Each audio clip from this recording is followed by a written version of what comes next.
참여를 시작할 때 잘 모르기 때문에 겁을 먼저 먹는 것 같아. 모르기 때문에 참여해야 된다는 사실을 되게 알리고 싶어. 우리 청년들이 너무 어렵게만 생각하지 말고 청년 거버넌스는 가장 일상적인 것에서부터 시작을 하니까 좀 더 쉽게 생각하면서 참여를 많이 해줬으면 좋겠어. 네, 안녕하세요. 저는 대학교에서 정치외교학을 공부하고 있고 고등학생 때부터 성남시 청소년의회에서 활동하면서 사회참여 활동을 지금까지 계속하고 있는 20살 허지수입니다. 반갑습니다.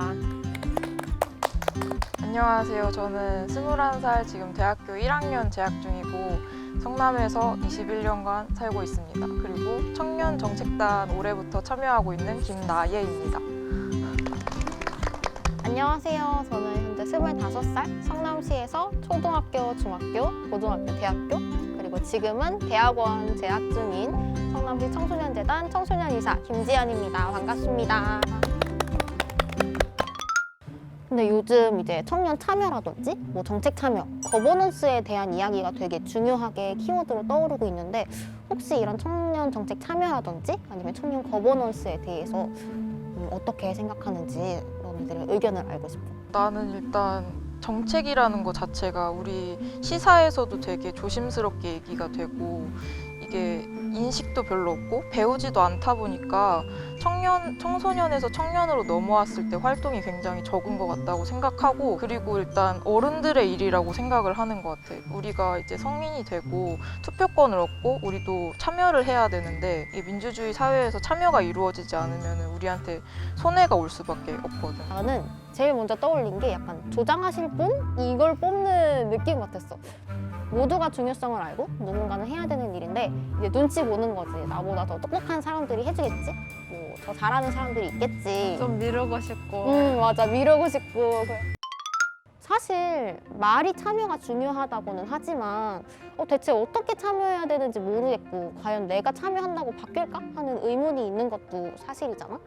근데 나는 사실 이거에 대해서 굉장히 공감을 하는 게, 내가 청소년의회 활동을 했을 때 처음에 시작하는 사람들은 40명인데 마지막에 해단을 할 때는 20명밖에 채 남지 맞아, 않는 맞아. 거야. 그 사실 고등학생 때 굉장히 학업 피로감? 그런 게 너무 힘들잖아. 압박감도 심하고. 맞아. 근데 그런 압박감을 이겨내고 사회 참여를 활동을 하는 이 청소년들에게 야, 너네가 그렇게 해도 어차피 사회는 바뀌지 않아. 이런 분위기가 너무 형성이 되는 거야. 약간 맞아. 피드백이 제대로 안 되는 느낌이야. 그래서 청소년들은 너무 벽에다 대고 얘기를 하는 느낌이 드니까 내가 공부할 시간 다 쪼개서 이렇게 사회 참여 활동을 하는데 결국 세상은 바뀌지 않는구나. 무력감이 많이 들지. 이런 생각 때문에 결국 포기를 하게 되는 경우가 너무 많더라고. 그래서 나는 이런 사회적인 분위기 자체가 전반적으로 개선이 되는 게 정말 중요하다고 생각해. 그래서 우리가 지금 속해 있는 단체들이 있잖아. 그럼 그 단체들이 어떤 일을 하는지 우리 지수 같은 경우에는 고등학생 때 그 단체들로 참여를 하면서 직접 바꿔본 경험이 있다고. 일단 내가 했던 청소년의회에서는 1대 행복의회 인권권익 상임위원회에서 청소년 노동인권센터를 만들었어. 사실 우리가 주변에 아르바이트를 하는 학생들이 굉장히 많잖아. 근데 그 친구들이 노동인권에 대해서 알고 있는 사실이 거의 없는 거야. 심지어는 권익에 대해서 침해를 받았을 때 사후 구제 처리도 정확히 제대로 되지가 않는 거야. 그래서 우리는 성남시 안에 노동인권센터를 설립해서 그런 사전 작업과 사후 처리를 동시에 하는 그런 컨트롤 타워를 만들면 어떨까 생각을 해봤어. 그래서 그게 너무 감사하게도 시의회 의원분들이랑 시청 관계자분들이 잘 봐주셔서 조례가 잘 통과가 되었고 지금은 성남시 청소년재단에서 위탁을 해서 센터가 운영 중이야. 나는 청소년 때 주변에 사거리가 있었는데 이게 사거리가 이렇게 횡단보도가 있었단 말이지. 근데 사거리에서 대각선으로 지나가는 사람은 오랜 시간 기다려야 되는데 그거를 아무도 바꾸지 않고 말을 안 하니까 몇 년 동안 그대로였던 거야. 그래서 엄마랑 같이 구청에 가가지고 이게 불편하니까 바꿔주세요 라고 말을 했는데 그때 바뀌었어 실제로. 그래서 말을 해야지 불편함이 해소가 되고, 그 사람들은 사실 이 공간에서 같이 생활하는 사람은 아니기 때문에 잘 모르시거든. 그래서 자기가 필요한 거나 불편한 거를 꼭 말해야지 이게 바뀐다고 생각을 해. 그 혹시 신고된 사거리야? 맞아 거기야. 아, 거기 보고 와서 완전 편하다 생각했거든. 맞아, 학교 가는 친구들도 많았는데 거기서 시간을 많이 할애하고 마음이 급하니까. 그런데 왜 우리가 이런 성공적인 경험을 한 사례가 있음에도 불구하고 많은 사람들이 이걸 어려워할까? 왜 적극적인 참여가 이루어지지 않을까? 나는 그게 좀 궁금하거든. 참여를 시작할 때 잘 모르기 때문에 겁을 먼저 먹는 것 같아. 그래서 나는 모르기 때문에 참여해야 된다는 사실을 되게 알리고 싶어. 같이 알아가는 단계니까. 그리고 우리가 지금 단체에 대해서도 얘기를 하는데, 사실 성남시에서 청년 정책 제안 공모전이나 아니면 청소년을 대상으로 해서 정책 공모전을 굉장히 많이 열고 있거든. 솔직히 단체에 좀 소속이 돼야 되는 거는 뭐 면접도 봐야 되고 서류 심사도 거쳐야 되니까 좀 부담스러울 수 있잖아. 근데 그런 공모전은 아무래도 일회성이기도 하고 내가 생각하고 있는 거를 그냥 서면으로 제출하거나 발표를 하면 되니까 좀 더 부담이 적은 것 같아서 나는 그런 공모전을 참가하는 것도 좀 많이 애용했던 것 같아. 나는 설문조사도 굉장히 큰 도움이 될 수 있다 맞아. 생각을 하거든. 내가 예전에 너랑이라는 단체에서 활동을 할 때 이제 성남시 청년들을 어떻게 지원하면 될까? 지금 가장 필요한 게 뭔지, 부족하다고 생각되는 게 뭔지, 앞으로 우리가 지원받고 싶은 정책이나 어떤 제도가 있는지에 대해서 설문조사를 했었는데, 그런 설문조사를 바탕으로 이제 청년지원센터를 기획하고 만들게 되었어. 그래서 혹시 수진역에 청년지원센터가 있는 거 알아? 나는 거기 가보기도 했어. 아 진짜? 우리의 정말 작은 참여잖아, 설문조사. 근데 그런 소소한 의견으로도 굉장히 큰 힘이 된다. 그것 또한 정책 제안 방법이 될 수 있다라는 걸 조금 이야기를 해주고 싶었어. 짠! 과연 성남시에 활동하는 청년들, 성남시에 거주하고 있는 청년들은 청년 참여에 대해서 어떻게 생각하고 있을까? 네, 무려 324명의 청년에게 물어본 실태 조사입니다. 성남시 청년 정책에 참여할 의향이 있으십니까? 를 묻는 질문에 절반은 아 좋아요, 참여할 의향이 있어요 라고 대답했고, 남은 절반은 참여할 의향이 없어요 라고 대답했어. 그러면은 왜 절반이나 참여할 의향이 별로 없다고 대답했는지 그 이유가 좀 궁금해지네. 이유를 알아보자.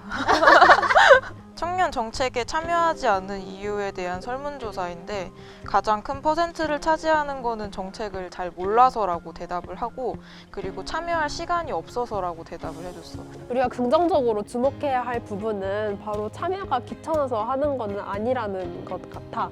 왜냐하면 사실 이런 참여에 대한 부분이 내 시간을 들여서 하는 거기도 하고 그에 대한 보수가 마땅한 것은 아니잖아. 그래서 이렇게 내 시간과 돈과 노력을 들여야 하는 참여임에도 불구하고 귀찮아서 안 하는 것은 아니라는 부분이 우리가 좀 강조해서 봐야 할 대목인 것 같아. 나는 이 부분에서 특히 소수이긴 하지만 의견 반영이 안 될 것 같아서 라는 이 항목이 굉장히 마음이 아팠어. 나는 그래서 정책단 활동이 굉장히 중요하다고 생각을 하는데, 우리가 모여서 정책단 활동을 하면서 뭔가 이뤄낸다는 것을 한번 선제로 보여주면은 참여가 더 높아지지 않을까, 그런 생각도 하고 있어. 그럼 과연 이렇게 많은 의견들을 듣고 우리가 이렇게 오랜 시간 이야기도 해봤는데, 결국 우리가 필요한 게 뭐냐? 청년 거버넌스를 위해서 우리가 뭘 해야 하는지 그것에 대한 이야기를 한번 해보려고 해.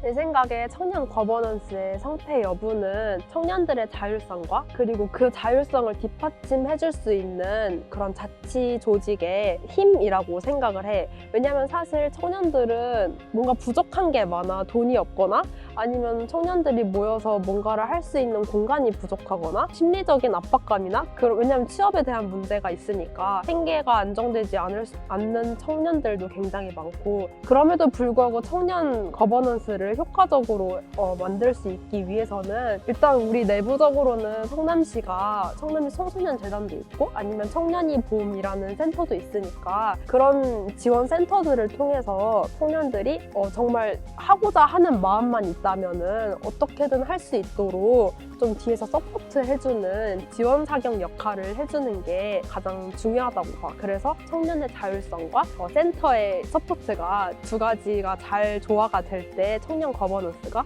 성공적으로 이루어질 수 있다고 나는 생각을 해. 나도 목소리가 커지는 거에 대해서 얘기를 해주고 싶은데 이게 참여가 많아질수록 목소리가 커지는 거는 당연한 일이거든. 근데 이게 참여가 잘 모른다거나 겁이 난다거나 이런 상태로 계속 지속되면은 목소리도 작아지고 우리가 할 수 있는 영역들이 줄어들 수밖에 없어. 그래서 나는 몰라도 모르니까 일단 참여한다 이런 방식을 좀 갖고 참여를 많이 해줬으면 좋겠어. 여러 분야의 전문가분들이 계시단 말이야. 그래서 내가 이렇게 모르는데 몰라도 나는 이런 게 필요해. 이런 생각을 했어. 평소에 이런 느낌을 가지고 있었어. 라는 의견을 제시하면 그 전문가분들이 그래? 그러면 우리가 그 과정을 어떻게든 해볼게. 라는 느낌을 굉장히 많이 받았거든. 그래서 각 분야의 전문가들이 우리가 하고 싶어 하는 걸 이뤄줄 수 있기 위해서 노력하고 계시니까 일단 끼어들어 보자 라는 생각을 알려주고 싶었어. 나의 이런 경험을 알려주고 싶었어. 사실 내가 주변에서 많이 알고 이제 친하게 지내는 청년 전문가 선생님들을 보면 손만 내밀어주면 언제든지 덥석 잡아줄 준비가 되어 있다고 말씀하시는 분들이 너무너무 많거든. 그래서 우리 청년들이 너무 어렵게만 생각하지 말고 청년 거버넌스는 가장 일상적인 것에서부터 시작을 하니까 좀 더 쉽게 생각하면서 참여를 많이 해줬으면 좋겠어.